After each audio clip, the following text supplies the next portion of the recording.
श्री स्वामी समर्थ परब्रह्म ग्रंथाचा भाग 170।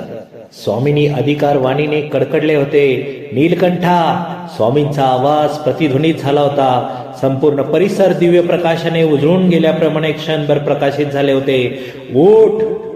स्वामींच्या आवाजाचे पडसाद चौकडे उमटले होते, जणू काही संपूर्ण सृष्टी कृष्णाप्पाला उठवण्याचे आव्हान करीत आहे।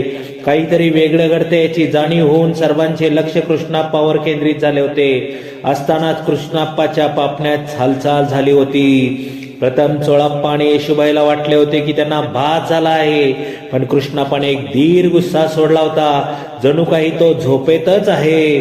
कृष्णाप्पाच्या आत्ताच्या आत्ता हातापायाची हालचाल सुरू झाली होती आणि काही क्षणभर त्याने कुसी बदलली होती। पुढच्या क्षणी कृष्णाप्पाने डोळे उघडून उठून बसला होता आणि त्याने येशूबाईला हाक मारली होती, आई!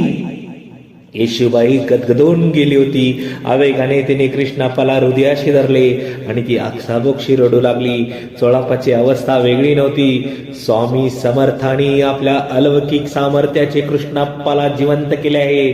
स्वामींची आठवण होताच चोळाप्पा आणि येशूबाईने स्वामींच्याकडे पाहिले होते, पण स्वामी तेथे कोठे नव्हतेच। ते केव्हाच तेथून निघून गेले होते। त्यांच्या पाठमोऱ्या आकृतीकडे पाहत असताना चोळाप्पा आणि येशूबाई उचंबळून आले। साक्षात परब्रह्माची आपल्यावर कृपा होती आणि या विचाराने दोघेही भावनावत झाले आणि आपल्या दोन्ही मुलांना घेऊन ते स्वामींच्या पाठी धावले। चौघांनी स्वामींच्या पायावर लोळण घेतात स्वामी कृपावंत होते। स्मित केले, काशी! कृष्णाप्पा झोपला होता ना? त्यांच्या प्रेमळ बोलण्याने येशूबाईच्या सद्गदून आले होते। खूप काही बोलायचं होतं तिला, पण स्वामींची क्षमा सुद्धा मागायची होती, पण भावना वेगाने तिच्या तोंडून शब्द फुटला नव्हता। तिने केवळ कृतज्ञता व्यक्त करण्यासाठी स्वामींना हात जोडले होते। चोळाप्पा काहीही बोलला नव्हता, तरी त्याच्या मनात एक प्रश्न मात्र निर्माण झाला होता।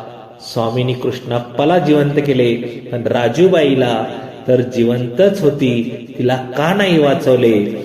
स्वामी पासून काय लपून राहणार? त्यांनी चोळाप्पाच्या मनातील द्वंद्व उमगले आणि ते म्हणाले, चोळाप्पा, राजूबाईचं आयुष्य संपलंच रे होतं। स्वामींनी आपल्या मनाची भावना ओळखली हे जाणून चोळाप्पा चकित झाला होता आणि राजूबाईचे नाव घेतात येशूबाईचे कान टवकारले होते। यानंतरची कथा पुढील भागात। श्री स्वामी समर्थ। जय जय स्वामी समर्थ।